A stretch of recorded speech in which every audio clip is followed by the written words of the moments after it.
Hello student, स्वागत है आप सभी का। इस वीडियो में हम जो अध्याय दूसरा क्लास 10 का राजनीतिक जो पॉलिटिकल साइंस है, हम उसका जो सेकंड चैप्टर पढ़ रहे थे उसका हम अगला पार्ट यहाँ पर कवर करेंगे। अगला टॉपिक जो होगा हमारा वो होगा संघवाद है क्या।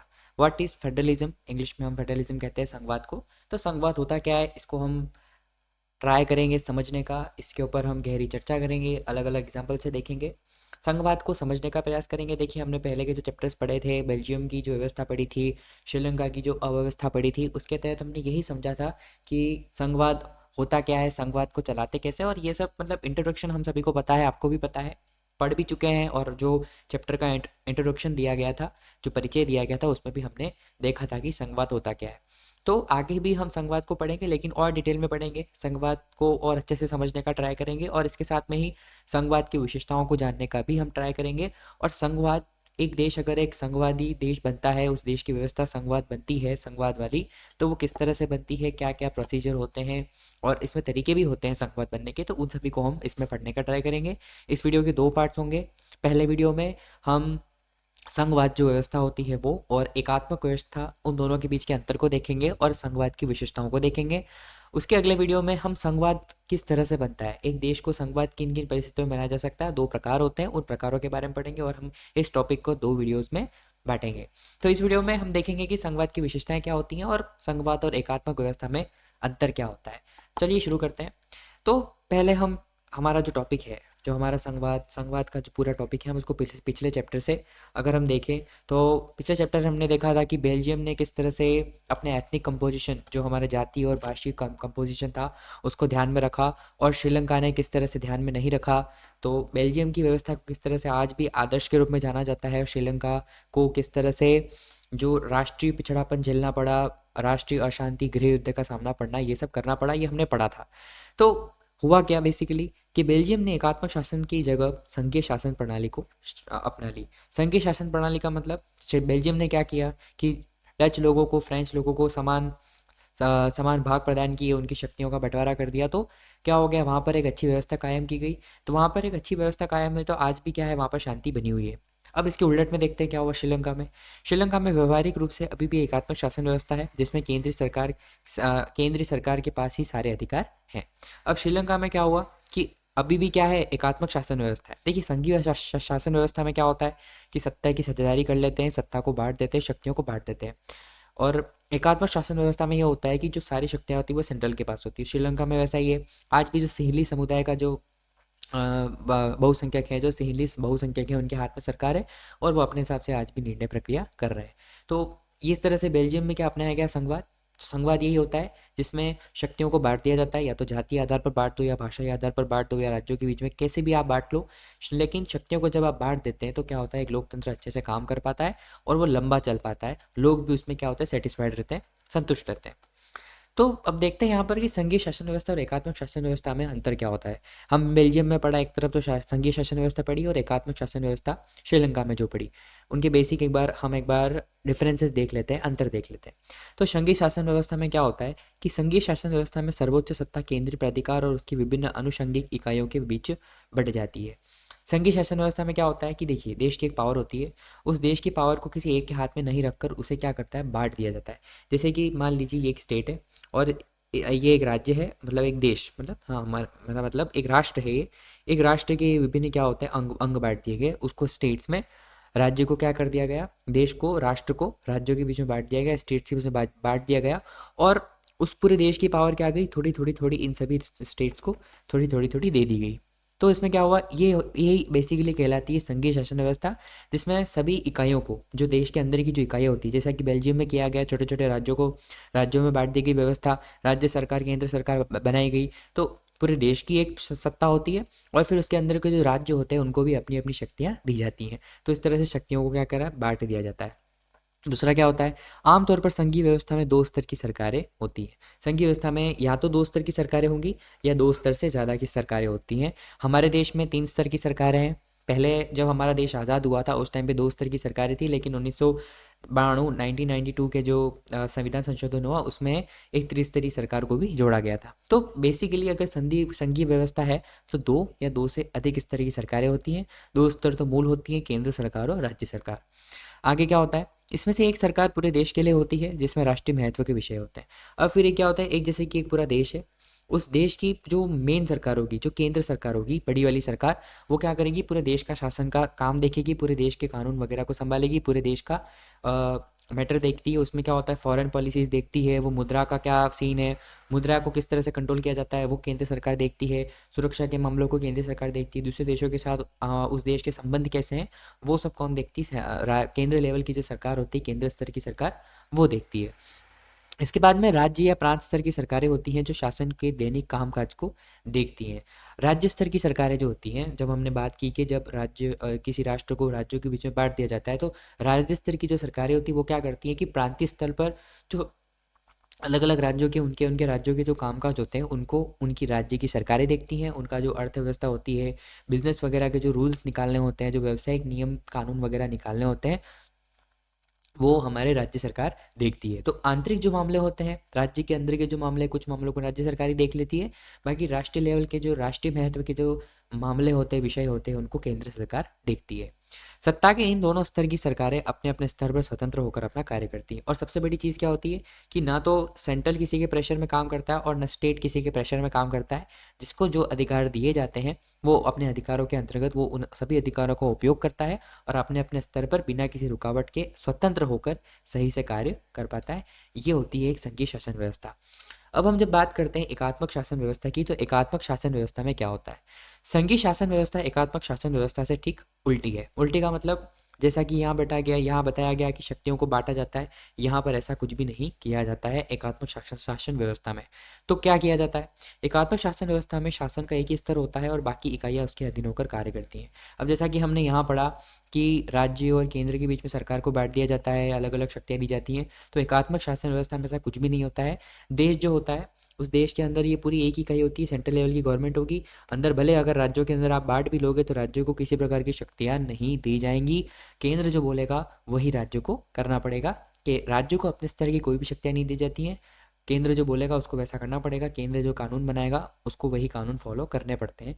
ऐसा होता है एकात्मक शासन व्यवस्था में। जैसा कि नाम स्पष्ट ना, एक ही आत्मा, एकात्मक शासन व्यवस्था कि एक ही द्वारा ही वो क्या करती है, चलती है वो।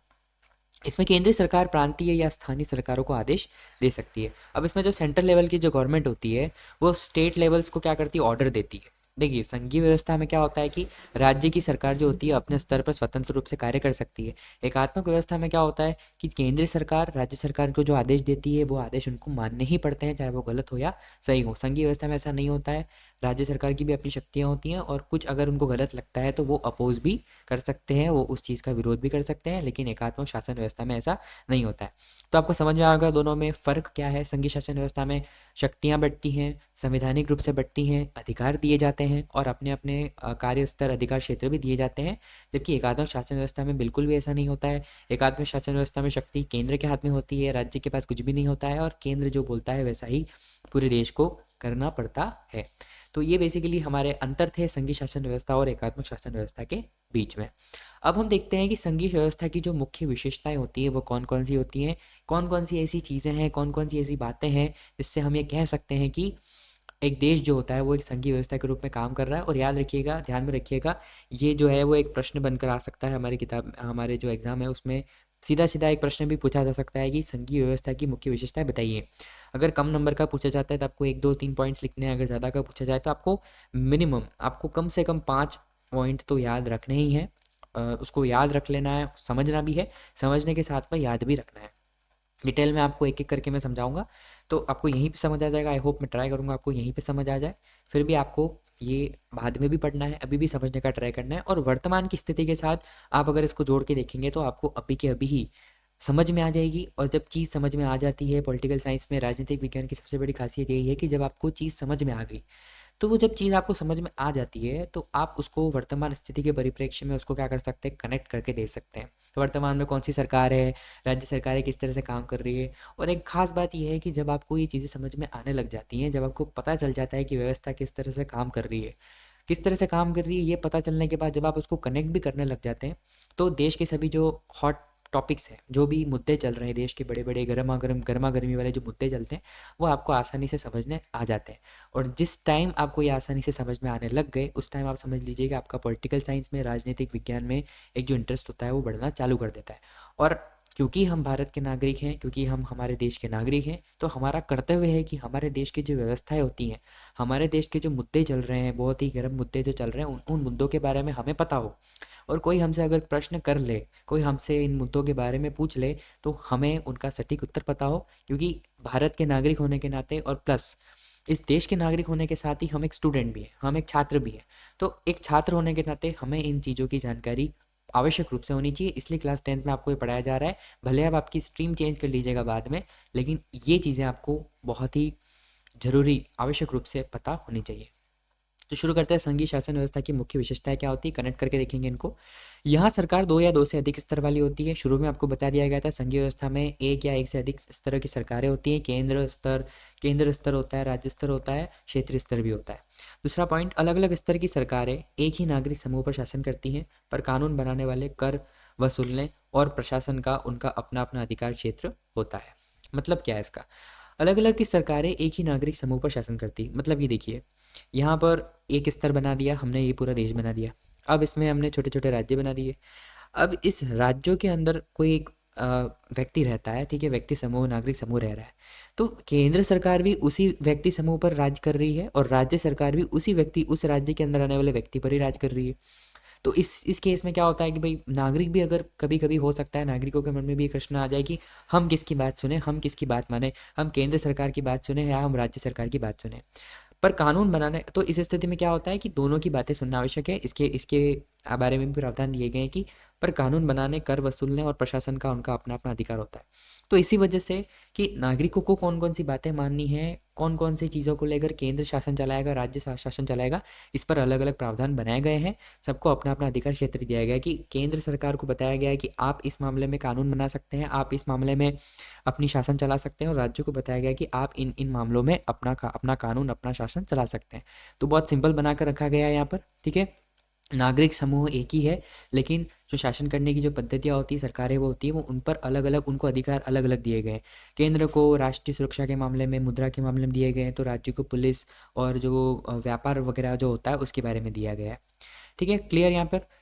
सबको एक ही अधिकार, ऐसा नहीं है केंद्र को जो अधिकार है वही के वही राज्य को दे दिए। कुछ मामलों में सेम है, कुछ मामलों में अलग अलग है। तो ये पूरे क्लेरिफिकेशन, कॉन्स्टिट्यूशन जो संविधान जो है, वो हमें इस सब का क्लेरिफिकेशन दे देता है। विभिन्न स्तरों की सरकार के अधिकार क्षेत्र संविधान में स्पष्ट रूप से वर्णित हैं। इसलिए संविधान सरकार के हर स्तर के अस्तित्व और प्राधिकार की गारंटी और सुरक्षा देता है।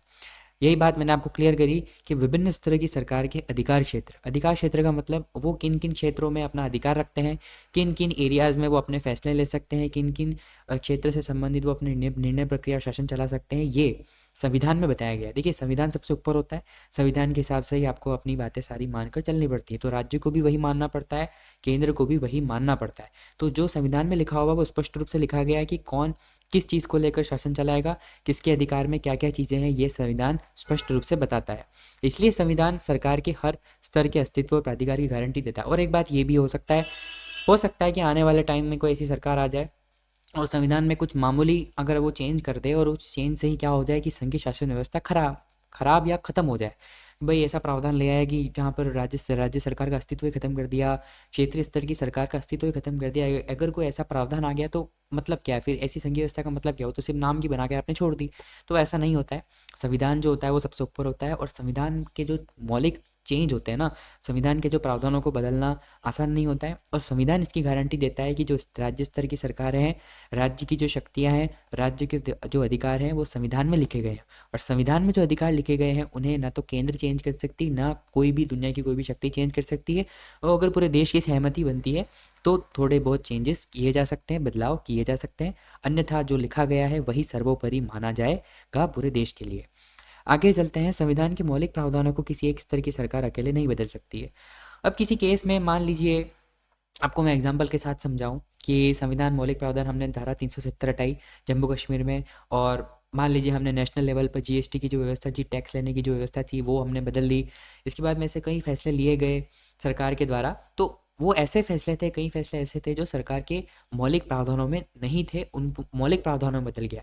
कुछ ऐसे नियम होते हैं जो थोड़े थोड़े बदले जा सकते हैं, कोई बड़ी बात नहीं होती, लेकिन कुछ ऐसी चीज़ें होती जो बेसिक संविधान में लिखी हुई रहती, उनको भी चेंज करना मामूली बात नहीं होती। चेंज तो किया जा सकता है, लेकिन केंद्र सरकार, भाई ऐसा कभी केंद्र सरकार का मूड हो गया कि हाँ हम तो रात को सपना आया उनको और उन्होंने कह दिया कि हम इस नियम को रातों रात बदल देंगे, तो ऐसा नहीं हो सकता है। इसके लिए क्या होता है कि केंद्र अकेले ने चाह लिया तो उसके अकेले से चाहने से कुछ नहीं होता है। केंद्र सरकार से प्रस्ताव पास होने के बाद में पूरे देश की सरकारों से वो प्रस्ताव बहुमत से पास होना चाहिए। अधिक से अधिक राज्य सरकारें जब वो बहुमत पास करती हैं, जब पूरा देश उस पर सहमति बढ़ता है, तभी वो कानून जो होता है, तभी वो प्रावधान क्या है बदला जा सकता है, अन्यथा ऐसा प्रावधान नहीं बदल सकता। अब आप ये पूछेंगे कि ऐसा क्यों? ऐसा इसलिए क्योंकि अगर ये चीज़ें आसानी से बदली जा सकती तो कल को कोई भी ऐसी सरकार आकर अपनी मनमानी से सरकार संविधान के ढांचे को बदलकर उसमें ऐसा परिवर्तन कर देगी जो देश के लिए नुकसानदायक हो सकता है। तो इस तरह से कहा जाता है ना कि हमारा जो संविधान है वो एक कल्पनाशील संविधान है, एक बहुत ही बोलते हैं ना दूरदृष्टि में रखकर बनाया गया संविधान है, बहुत ही अच्छा संविधान बनाया गया था। तो इसमें ऐसी चीज़ें डाली गई हैं, तो इससे हम कह सकते हैं कि एक आदर्शवादी कल्पनाशील भविष्य को देखते हुए संविधान बनाया गया है हमारा। बहुत ही सेफ्टी और बहुत ही सुरक्षा प्रदान दी गई है हर किसी नागरिक को, हर किसी क्षेत्र को, हर किसी सरकार को। क्लियर है? अब पांचवा पॉइंट है, अदालतों को संविधान और विभिन्न स्तरों की सरकारों के अधिकारों की व्यवस्था करने का अधिकार है। अब आप ये पूछेंगे कि मान लीजिए संविधान में लिखा गया, सब हो गया, लेकिन तब क्या होगा जब केंद्र और राज्य दोनों अपनी अपनी बातों पर अड़ गए कि हाँ हम तो यही चाहते हैं, और दोनों के बीच में क्या हो गया, झगड़ा होने लग गया दोनों सरकारों के बीच में। हो सकता है किसी केस में ऐसा पॉसिबल भी है कि कोई बोल सकते हैं विभिन्नताएं बैठ जाती हैं, मन मुटाव हो जाता है। तो इस स्थिति में क्या होगा कि इन अधिकारों की व्यवस्था, उन अधिकारों को बनाए रखने की व्यवस्था ये कौन देखता है? न्यायपालिका देखती है, हमारे देश की अदालतें देखती हैं। इसलिए जो सरकार के अंग बताए गए थे, न्यायपालिका, कार्यपालिका, व्यवस्थापिका, एक दूसरे को समन्वय बना के रखता है, अंकुश बना के रखता है।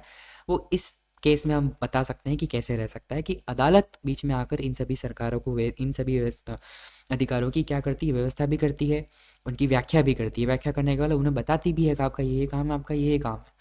विभिन्न स्तर की सरकारों के बीच अधिकारों के विवाद की स्थिति में सर्वोच्च न्यायालय निर्णायक की भूमिका निभाता है। और किसी केस में ऐसा हो सकता है कि केंद्र और राज्यों के बीच में अगर झगड़े हो जाते हैं, मनमुटाव हो जाते हैं, किसी बात को लेकर अगर बहस छिड़ जाती है, अड़ जाते हैं किसी बात पर, तो उस स्थिति में सर्वोच्च न्यायालय अपना फैसला देता है। और सर्वोच्च न्यायालय का संविधान को ध्यान में रखते हुए जो टिप्पणियां करता है, सर्वोच्च न्यायालय जो अपना फैसला देता है, वो केंद्र और राज्य दोनों ही सरकारों को मानना पड़ता है। तो हम ये भी कह सकते हैं कि ऐसा ऐसा भी नहीं है, संविधान में ऐसा कोई भी चीज़ नहीं रखी गई है कि जो जिसका सॉल्यूशन नहीं है, जिसका कोई हल ना हो। संविधान ने हर चीज़ का अल्टरनेटिव दिया हुआ है, हर चीज़ का अपना एक ऑप्शन दिया हुआ है कि इस स्थिति में ऐसा हो सकता है, और इस स्थिति में सर्वोच्च न्यायालय आके अपना काम कर सकता है। आखिरी है कि वित्तीय स्वायत्तता निर्धारित करने के लिए विभिन्न स्तर की सरकारों के लिए राजस्व के अलग अलग स्रोत निर्धारित किए गए। अब आप ये कहेंगे कि मान लीजिए, अब आप ये पूछेंगे कि टैक्स के लिए स्टेट को अलग पावर और सेंट्रल को अलग पावर क्यों दी गई, केंद्र और राज्यों के लिए अलग अलग अलग पावर पैसों की व्यवस्था के लिए क्यों की गई है? तो देखिए, मान लीजिए हम केंद्र को अगर पैसों से संबंधित, वित्तीय संबंधित सारी शक्तियाँ अगर हम केंद्र को दे देते हैं, तो एक स्थिति में ऐसा भी हो सकता है कि राज्य को केंद्र के पास पैसे मांगने पड़ जाएं, पैसे मांगने पड़ेंगे राज्य को केंद्र के पास में। तो हो सकता है केंद्र पैसों के लिए अगर उनको रोक के रखे, या ऐसे भाई वित्त की आवश्यकता सभी को होती है, राज्य को जब वित्त की आवश्यकता होगी तो उसको केंद्र के पास जाना पड़ेगा, और केंद्र हो सकता है किसी स्थिति में राज्य को वो वित्त की व्यवस्था नहीं करके दे और ये बोले कि आप ऐसा ऐसा कीजिए तो आपको वित्त की व्यवस्था कर दी जाएगी, अन्यथा आपको नहीं मिलेगा। तो इस स्थिति में क्या होगा कि राज्य को वही करना पड़ेगा जो केंद्र बोलेगा, और इस स्थिति में संघीय व्यवस्था का कोई महत्व ही नहीं रहेगा, क्योंकि संघीय व्यवस्था में तो राज्य को अपने अधिकार है, केंद्र को अपने अधिकार है। तो इसलिए राजस्व की अलग अलग व्यवस्था की गई है ताकि राज्य को अपने अपने स्तर पर पैसा मिलता रहे, अपने स्तर पर वो पैसा, धन की व्यवस्था करते रहे, और केंद्र भी अपने स्तर पर धन की व्यवस्था करती रहे। लास्ट का जो पॉइंट है वो थोड़ा हटकर है, और वो अपने आप में एक प्रश्न बन सकता है कि संघीय शासन व्यवस्था के दोहरे उद्देश्य क्या क्या हैं, दोहरे उद्देश्य क्या हैं वो बताइए। तो संघीय शासन व्यवस्था के जो दोहरे उद्देश्य है वो क्या है? पहला है कि देश की एकता की सुरक्षा का ध्यान रखना, उसे बढ़ावा देना। तो हमने स्टार्ट में ही पढ़ा था कि देश की शक्तियों को बांट देना देश की एकता को बनाए रखना होता है। जब हम देश में शक्तियों को बांट देते हैं, जैसा कि बेल्जियम में किया गया, श्रीलंका में नहीं बांटा गया, तो देख सकते हैं आप किस तरह से बवाल हुआ, किस तरह से चीज़ें बड़ी बदली। तो देश की एकता को बनाए रखने के लिए हमको क्या करना पड़ता है? देश की शक्तियों को बांटना पड़ता है। इस वजह से शासन संघीय शासन व्यवस्था का एक उद्देश्य ये भी होता है कि देश को बनाए रखना। मान लीजिए एक देश है और इसमें राज्य बने हुए हैं। मान लीजिए आपने शक्ति का बंटवारा नहीं किया है, और उस चक्कर में क्या हुआ है कि एक देश को एक राज्य को क्या हुआ, पिछड़ेपन का सामना करना पड़ा है। केंद्र सारे फैसले लेता है, केंद्र हो सकता है इन सभी राज्यों को तो ध्यान में रखे, लेकिन इस एक राज्य को क्या कर दे, अलग थलग कर दे, इग्नोर कर दे। तो उस स्थिति में क्या होगा, इस राज्य में कॉन्फ्लिक्ट होगा, इस राज्य में गृह युद्ध छिड़ सकता है, कुछ भी हो सकता है, और इस स्थिति में देश क्या होता है, वो अलग अलग भागों में बट सकता है, पॉसिबली चांसेस बन जाते हैं उस चीज़ के। तो इसलिए देश की एकता को ध्यान में रखने के लिए प्लस देश की सुरक्षा को भी ध्यान में रखते हुए संघीय शासन व्यवस्था रखी जाती है, ताकि राज्य सरकार को अपने काम करने दिए जाएं, अपने अपने स्तर पर वो अपने खुद फैसले ले सके कुछ, तो ताकि उन्हें अपनी आज़ादी का अनुभव हो, उन्हें भी अपनी आज़ादी मिले, और केंद्र सरकार भी अपने स्तर पर अपने कार्य कर सके। और अगर कोई एक स्तर की सरकार गलत कार्य करने जाती है, तो दूसरे स्तर की जो सरकार है वो उस पर थोड़ा सा अंकुश रख सके। ये सारी चीज़ें ध्यान में रखी जाती हैं, इसलिए संघवाद आवश्यक होता है, अच्छा भी होता है, और इसके कई उद्देश्य भी होते हैं जो कि देश के हित में होते हैं। क्षेत्रीय विविधताओं का सम्मान करना, प्लस एक देश में कई प्रकार के धर्म, समुदाय और इन सभी लोग रहते हैं। बेल्जियम में हमने जैसे कि पढ़ा, फ्रेंच और डच भाषी लोग थे, तो उनके बीच में समन्वय स्थापित करने के लिए क्या किया गया, संघीय व्यवस्था की गई, जिसमें भाषा के आधार पर, धर्म के आधार पर क्या करते हैं, शासन को बांट दिया जाता है। तो इस आधार पर जब शासन को बांटा जाता है, तो हम क्षेत्रीय विविधताओं का भी क्या कर रहे हैं, सम्मान कर रहे हैं। एक देश में अलग अलग क्षेत्र में अलग अलग लोग रहते हैं, तो हम उन लोगों की भावनाओं का भी सम्मान करके इस देश को बांट रहे हैं। देश को बांट कर हम उन शक्तियों को भी बांट रहे हैं अलग अलग लोगों के बीच में, ताकि देश के लोगों को, देश की क्षेत्रीय विविधताओं को सम्मान दिया जाए, देश के लोगों को भी लगे कि हाँ, अगर हमारी अपनी अगर एक सांस्कृतिक पहचान है, तो हमें हमें अपने अधिकार मिले हैं। ऐसा उनको अनुभव नहीं हो कि हम इस समुदाय से, हम इस क्षेत्र से बिलोंग करते हैं, हम इस क्षेत्र से आते हैं, इसलिए हमें अधिकारों से वंचित रखा जाता है, ऐसी भावना उत्पन्न ना हो, ये भी इसका एक उद्देश्य होता है। तो आई होप सो यहाँ पर हमने विशेषताओं को कंप्लीट कर लिया है, आपको क्लियर भी हो चुके हैं, हमने कनेक्ट करके भी दिखा दिया है, अलग अलग यहाँ पर विशेषताएं हैं, इन सबको आपको पॉइंट टू पॉइंट समझना है, रिलेट करना है, कनेक्ट करना है। स्टिल आपको किसी प्रकार की कोई दिक्कत होती है, परेशानी होती है, तो आप कमेंट बॉक्स में पूछ सकते हैं। नेक्स्ट वीडियो में हम इसी टॉपिक में आगे ये पढ़ने वाले हैं कि जो एक संघवाद बनता है वो किस तरह से बनता है। दो तरीके से संघवाद बनाया जाता है, और उस संघवाद को रखने के क्या क्या मुख्य तत्व होते हैं, इसको हम पढ़ेंगे। अगला वीडियो थोड़ा शॉर्ट में होगा, छोटा होगा, लेकिन बांटना ज़रूरी था। तो इस वीडियो में हमने विशेषताओं को कंप्लीट कर लिया है। किसी प्रकार की कोई भी प्रॉब्लम हो तो आप कमेंट बॉक्स में लिख सकते हैं। मिलते हैं नेक्स्ट वीडियो में, धन्यवाद।